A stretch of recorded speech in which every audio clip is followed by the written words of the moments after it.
출애굽기 20장 12절에서 17절. 내 부모를 공경하라. 그리하면 내 하나님 여호와가 내게 준 땅에서 내 생명이 길리라. 살인하지 말라. 간음하지 말라. 도둑질하지 말라. 내 이웃에 대하여 거짓 증거하지 말라. 내 이웃의 집을 탐내지 말라.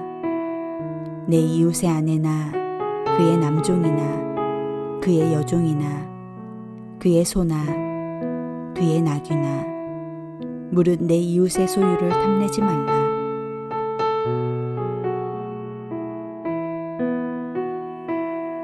살인하지 말라, 간음하지 말라, 도둑질하지 말라는 세 계명은 우리 인간의 기본권을 언급하고 있습니다. 사회 질서와 공동체를 견고하게 하는데 매우 중요한 계명입니다. 특별히 제8계명을 다루는 도둑질은 인류 역사의 가장 오래된 범죄이자 흔한 죄 중의 하나입니다. 어떤 분들은 편안한 마음으로 8계명을 들으실 수 있을 것입니다. 지금까지 남의 것을 훔친 적이 없다고 생각하니 말입니다. 그런데 우리가 이 말씀을 묵상하면 묵상할수록 도둑질도 그렇게 만만한 내용이 아님을 알게 됩니다. 8번째 계명인 도둑질하지 말라는 명령은 막연히 남의 물건을 빼앗거나 훔치지 말라는 의미로만 해석해서는 안 됩니다. 변형된 형태의 도둑질은 우리 일상에 비일비재하게 나타납니다. 사실 이 계명의 삶의 자리는 사람을 도둑질하는 것이 일상화된 현실입니다. 성경이 사회적 약자의 대명사로 말하는 과부와 고아와 나그네들처럼 의지할 데도 없고 보호받을 데도 없는 사람들의 딱한 처지를 이용하여서 그들을 이용해 먹는 것 또한 도둑질이라는 것입니다. 사람을 목적이 아닌 수단으로 삼는 일체의 행위들이 이 제8계명 도둑질하지 말라를 어기는 것입니다. 그렇다면 성경이 말하는 기본적인 도둑질을 어떻게 정의할 수 있겠습니까? 신명기 24장 7절 말씀은 사람이 자기 형제 곧 이스라엘 자손 중 한 사람을 유인하여 종으로 삼거나 판 것이 발견되면 그 유인한 자를 죽일지니 이같이 하여 너희 중에 악을 제할지니라 라고 말씀하고 있습니다. 7계명을 공부하면서 죽이라 라는 말은 목숨 걸고 지키라 라는 의미로 사용되고 있음을 우리는 함께 나눴습니다. 이 신명기 24장 말씀은 사람을 유인하고 매매하고 종 삼는 죄를 언급하며 죄를 범한 자를 죽이라고 명령합니다.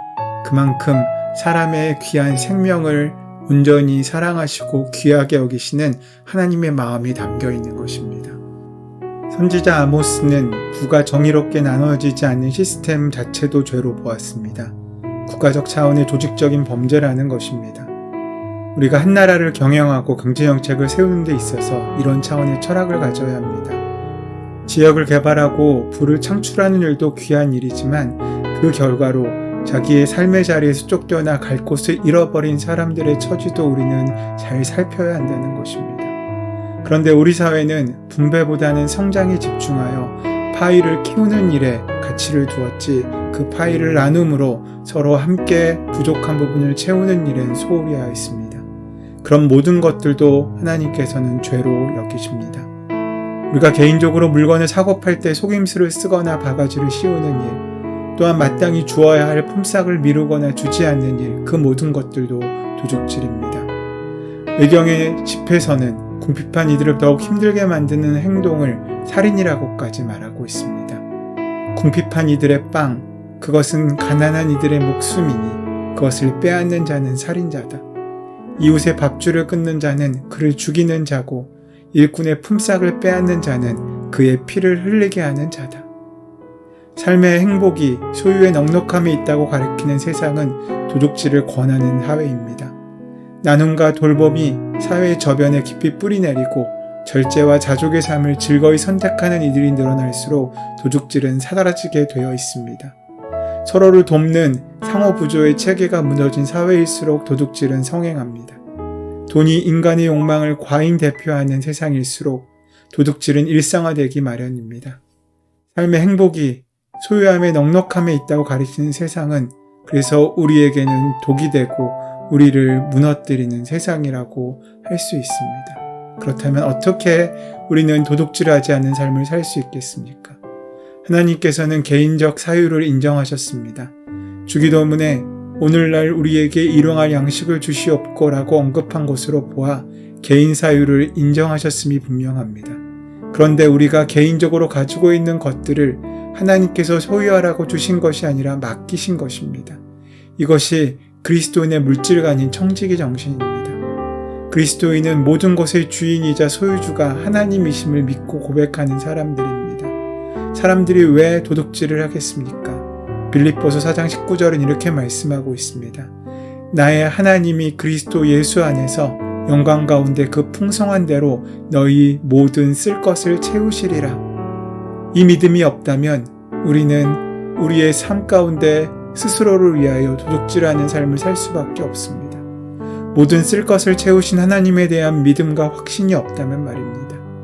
만물의 소유주이신 하나님은 우리의 모든 쓸 것을 채우시는 분이심을 우리는 믿어야 합니다. 그래야 하나님이 주시는 것으로 살 수 있습니다.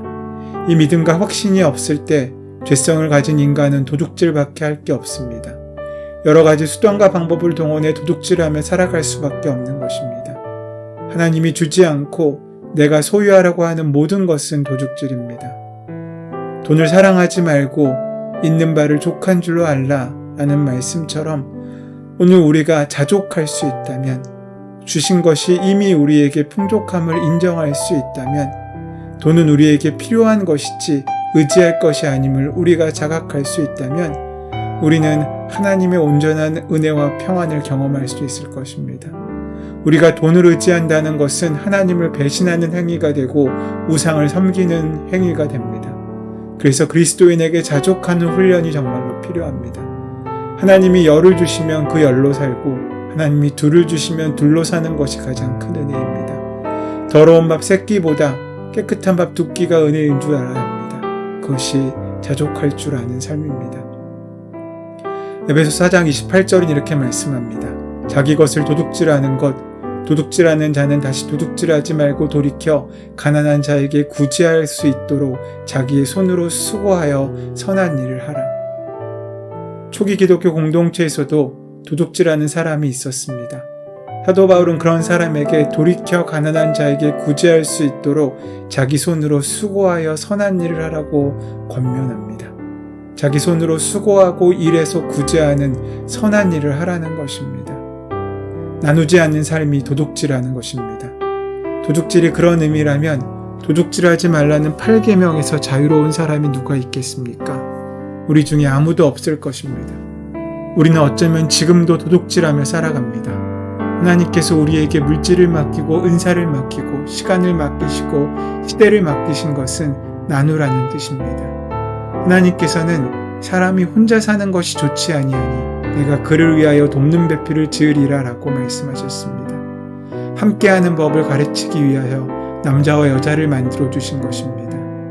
혼자 사는 것을 개역 성경에서는 독처하는 것이라고 표현하고 있습니다. 이 독은 너무 좋아하면 독이 됩니다. 혼자 있는 것은 너무나 좋아하게 되면 우리를 죽이는 독이 될 수 있다는 것입니다. 하나님께 함께 연결되면서 우리가 연합하여 살아가도록 하나님께서는 우리를 부족하지만 서로를 위해 채워가는 존재로 만드신 것입니다. 우리가 열심히 땀 흘리고 돈을 벌어야 하는 것도 나누기 위해서입니다. 이래서 혼자 다 먹는 것을 성경은 도둑질이라고 이야기합니다. 로마서 12장 말씀은 우리에게 이 세대를 본받지 말라고 경고하십니다. 도둑을 부러워하거나 본받아서는 안 됩니다. 사람은 도둑질하지 않지만 도둑질하여서 부를 축적한 사람의 그 부를 부러워하는 경우가 많습니다.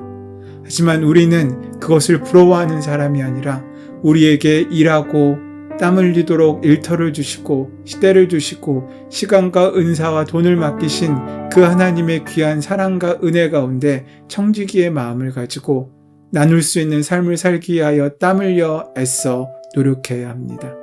주님께서 세상에 다시 오시는 그날까지 함께 나누는 인생이 되도록 땀 흘리며 살아갈 때 우리는 도둑질하지 않는 하나님의 은혜를 온전히 누릴 수 있게 될 것입니다. 은혜의 주님, 가진 것에 만족하지 못하고 남의 것을 탐하며 그것을 내 것으로 삼고자 하던 욕망을 이제 내려놓고 하나님의 은혜 가운데 귀하게 나눌 수 있는 삶의 자리로 우리를 인도하시고 채우시고 함께하여 주시옵소서. 예수 그리스도의 이름으로 기도드립니다. 아멘. 이제 오늘 허락하신 말씀을 함께 깊이 묵상하심으로 오늘 나에게 주시는 말씀으로 만나시기 바랍니다. 우리의 삶의 모든 문제와 간구를 하나님께 온전히 맡기시고 함께 기도하는 시간 가지도록 하겠습니다. 함께 기도합니다.